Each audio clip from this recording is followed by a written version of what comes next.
Alors, je vous invite dans ce petit moment de recueillement, à rester silencieux et à vous concentrer sur la prière.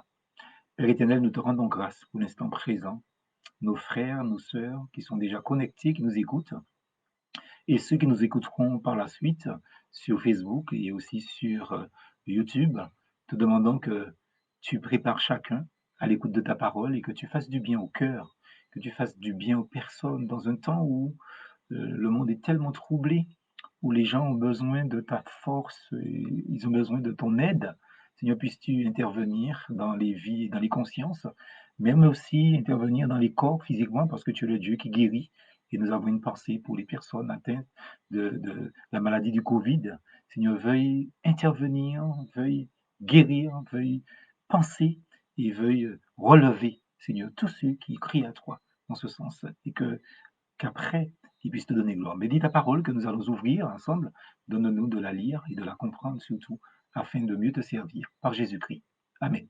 Voilà, chers amis auditeurs, nous sommes ensemble. Alors, je disais, hein, pour ceux qui ne le savent pas, nous avons avant ça une réunion de prière pendant 1 heure avec notre Église sur une application sur Internet. Et là, maintenant, je passe à nouveau je bascule sur Facebook pour le message ou l'étude, une petite étude en 3 parties, mais nous ne verrons qu'une partie parce que il ne faut pas être plus trop long sur cet espace. Alors, nous allons intituler ce message Le lieu choisi par Dieu. Donc, je pense que c'est important que nous puissions parler du lieu que Dieu a choisi pour que son nom soit célébré. Et évidemment, nous allons voir, j'espère que ça va dépasser 3 vendredis, mais 3 points.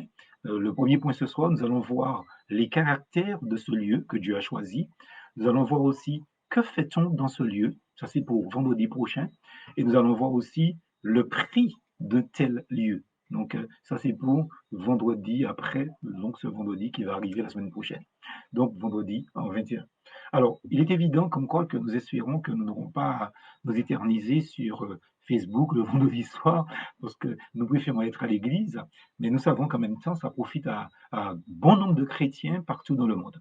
Alors, vous savez que bien que Moïse ne dut pas entrer dans la terre de Canaan, parce que à cause du peuple, il s'était énervé, il s'était fâché carrément, et Dieu lui a dit, tu n'entreras pas dans la terre promise.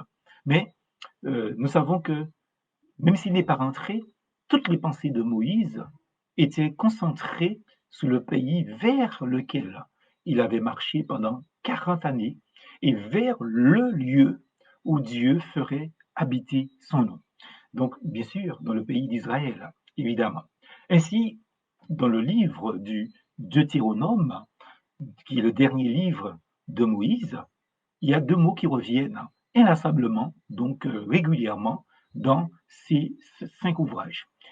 Le premier, c'est le mot pays, et puis l'autre, c'est le lieu. Le pays, le Dieu. Donc, ces mots-là reviennent de manière régulière dans les livres, et en particulier dans le livre du Deutéronome. Ces mots reviennent souvent aussi dans la bouche du législateur, de l'Éternel lui-même aussi. Non seulement dans la bouche de Moïse, mais dans la bouche de l'Éternel aussi, qui parle du pays, donc qu'il promet à Israël, un pays découlant du lait et du miel, etc. Donc un pays où il soit en paix aussi. Et le mot lieu parle en fait de l'endroit que Dieu choisira pour glorifier son nom, c'est-à-dire la maison de l'Éternel. Et tout à l'heure, nous allons revenir sur cette expression de la maison de l'Éternel et non le temple de l'Éternel. Donc, mais dans un contexte nouveau testamentaire, puisque dans l'Ancien Testament, il parlait du temple de l'Éternel.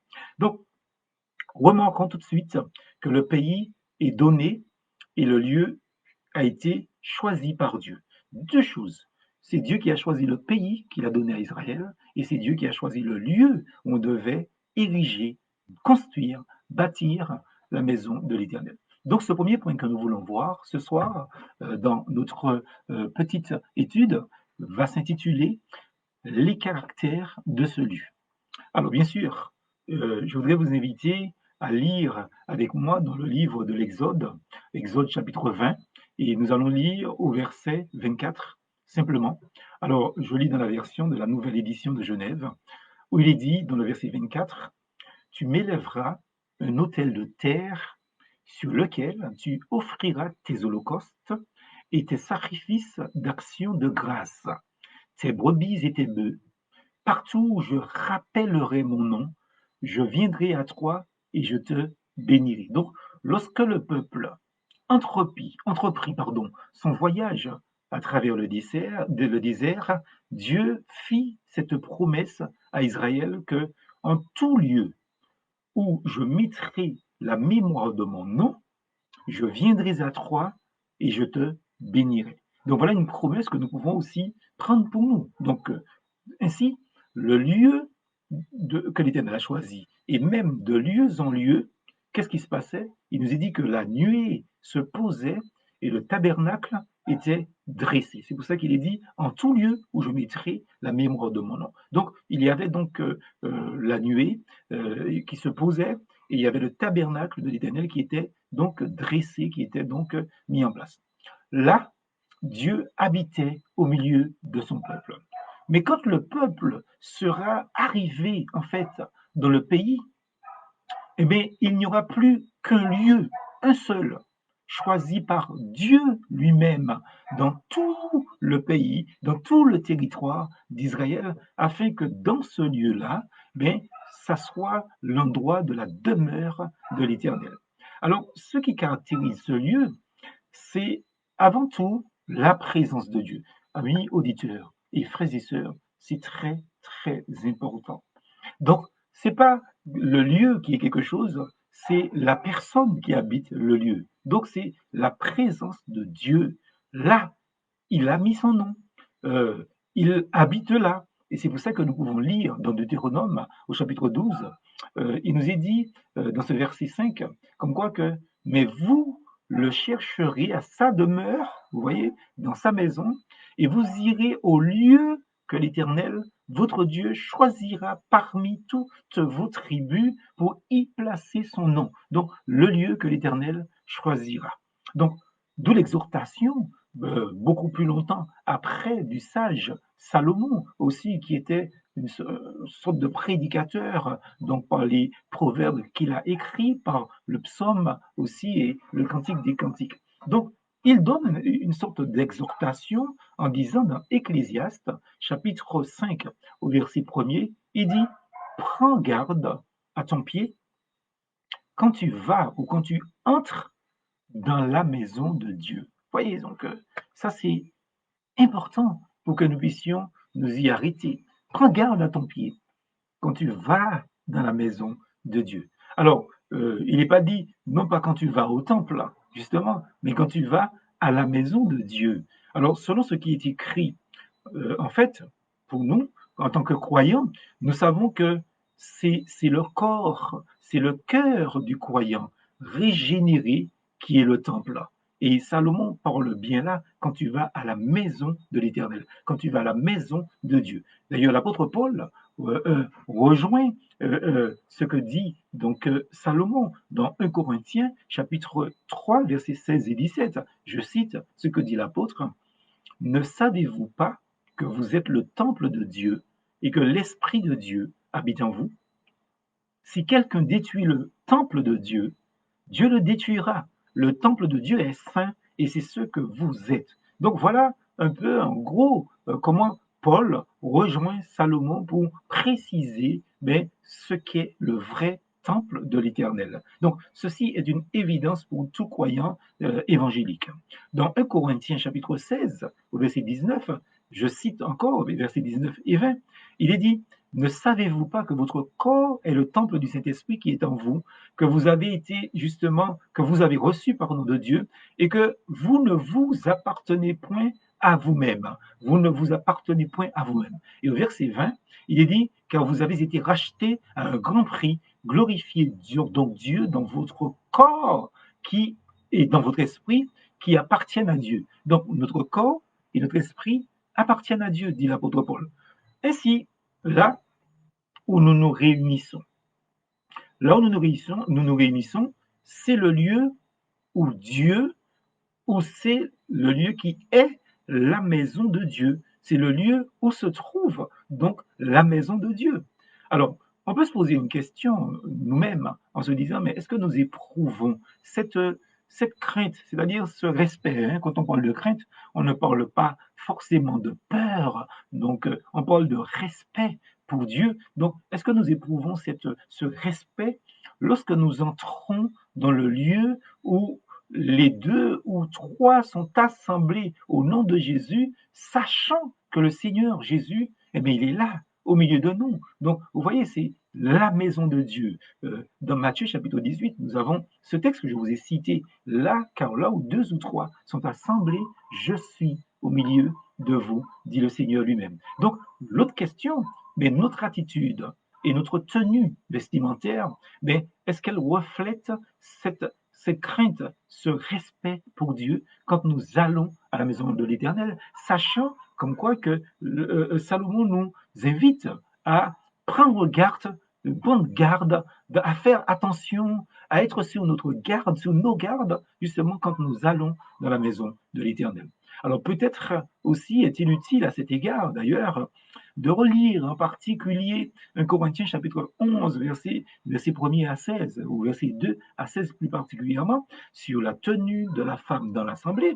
Mais ne nous éternisons pas sur la tenue de la femme exclusivement, mais aussi, pas seulement de la femme, mais aussi sur la tenue des hommes. N'est-ce pas que quand des hommes viennent dans la maison du Seigneur avec leur chemise déboutonnée jusqu'au milieu, où on voit justement donc leur corps, l'intérieur, leur poitrine, justement, c'est indécent. Et il nous faut comprendre comme quoi que, au lieu de regarder si la jupe de la sœur ou sa robe, justement, elle est suffisamment longue ou trop courte, eh bien, les hommes feraient mieux de regarder si leurs chemises sont bien boutonnées et si véritablement, donc, ils sont dans une bonne attitude pour rentrer dans la maison du Seigneur. C'est une mise en garde. Salomon nous avertit, prends garde, justement, fais attention de la manière dont tu te présentes dans la maison de l'Éternel. Ces choses sont importantes parce qu'on a tendance à mettre la pression sur nos bien-aimées sœurs, justement, mais les hommes, mais il y a une tenue, hein, il y a un comportement, il y a une attitude pour pouvoir aller dans la maison du Seigneur. Vous savez pourquoi je le dis? Parce que quand nous lisons dans l'Ancien Testament, dans Exode, au chapitre 20, au verset 26. Vous voyez, je vous donne les versets. C'est pour pas qu'on puisse dire que c'est le pasteur Edjam qui invente des choses. Exode 20, verset 26, il est question des hommes, des prêtres. Dieu dit aux prêtres, tu ne monteras point sur mon autel par des degrés, afin que ta nudité ne soit pas découverte. Vous voyez donc, vous savez qu'en ce temps-là, les prêtres, ils étaient vêtus de robes, ils n'avaient pas de pantalon.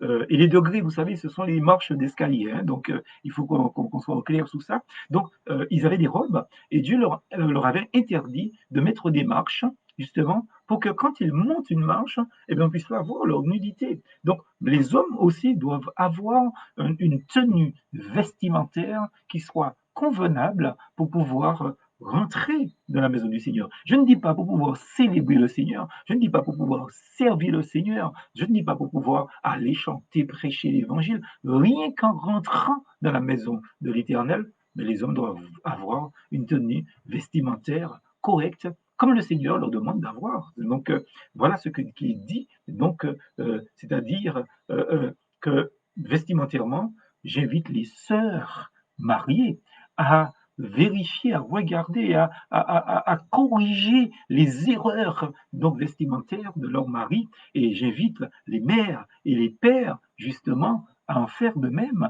pour leurs jeunes hommes, les jeunes gens donc qui sont leurs enfants et qui habitent toujours dans votre maison. Maintenant, quand la personne est chez elle, c'est à elle de prendre ses responsabilités pour avoir une tenue vestimentaire digne de la maison de l'Éternel, parce que le, le problème, en fait, l'important, pardon, ce n'est pas la maison, c'est celui qui l'habite, c'est l'Éternel, c'est le Seigneur lui-même. Là où deux ou trois sont assemblés en mon nom, je suis au milieu d'eux. Alors, je ne parle même pas de la ponctualité, parce que si Christ dit que je suis, nous savons que c'est un aoriste, donc en conjugaison grecque, c'est-à-dire que c'est un temps présent qui n'a pas de début, qui n'a pas de fin. C'est-à-dire que Christ, il est toujours dans sa maison, Et quand nous allons dans sa maison, concernant la ponctualité, eh bien, quand nous arrivons en retard, eh bien, le Seigneur nous attend. Vous voyez, donc le Seigneur est là. Et je crois que ce n'est pas bien non plus donc d'arriver à l'heure de la réunion ou après l'heure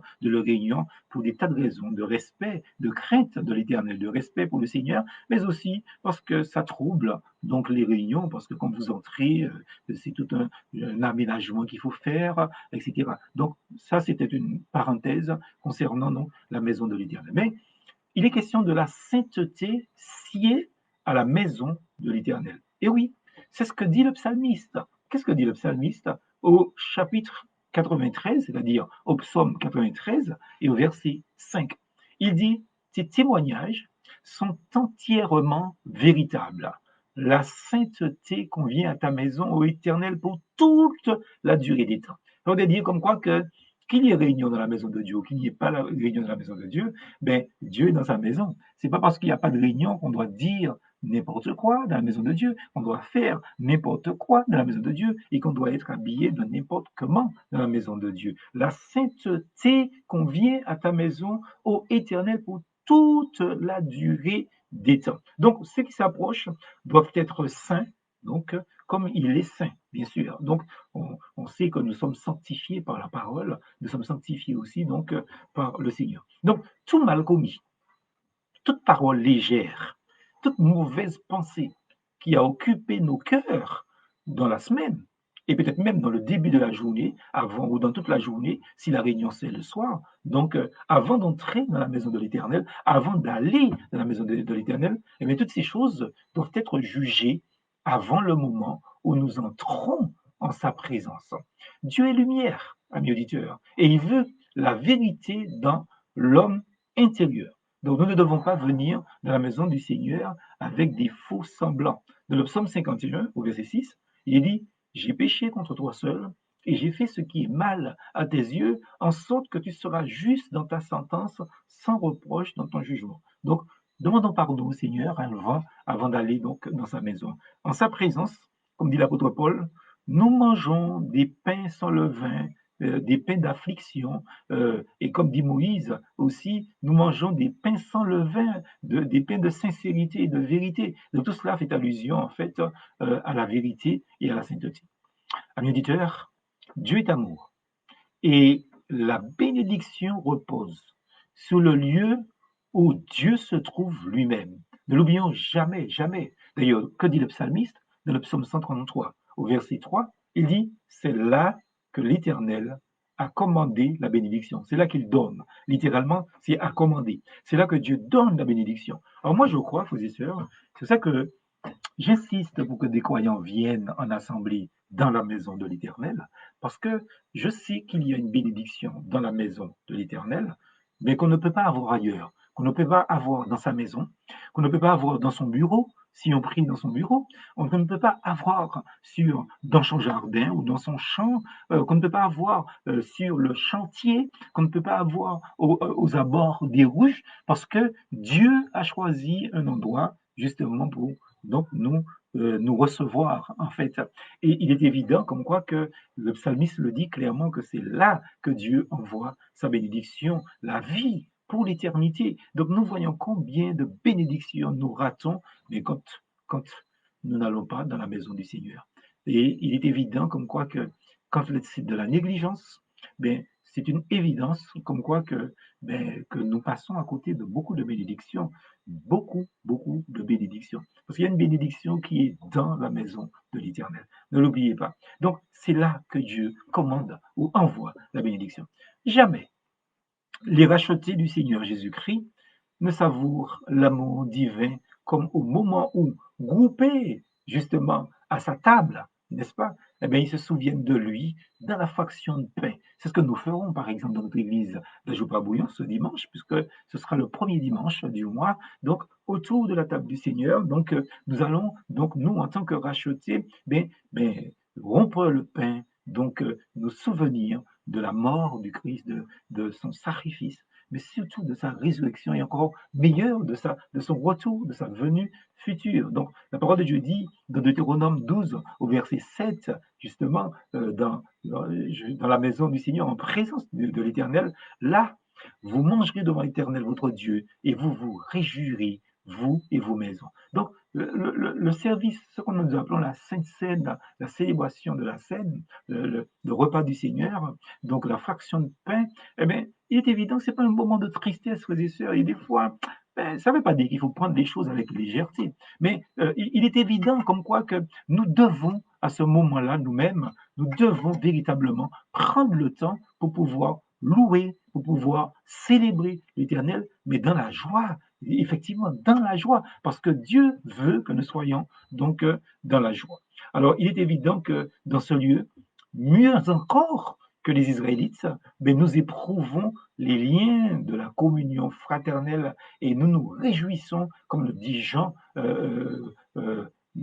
dans le chapitre 20, au verset 20, il dit les disciples se réjouirent donc quand ils virent le Seigneur. Donc, dans la présence du Seigneur, il y a la joie, donc il y a la réjouissance et ben, nous devons hâter ce moment-là. Hein. Et d'une certaine manière, je pense à toutes nos églises, de l'Association des églises baptistes de la Martinique, qui célébreront dimanche le repas du Seigneur. Et bien, c'est dans la joie, justement, que nous devons le faire aussi, et non dans la tristesse, parce que ce n'est pas un moment d'enterrement. On a toujours tendance à penser à la mort du Seigneur. Pensons à son retour, qui est quelque chose de formidable. C'est ce que nous attendons, et l'idée de retour du Seigneur est, je veux dire, synonyme de joie, n'est-ce pas?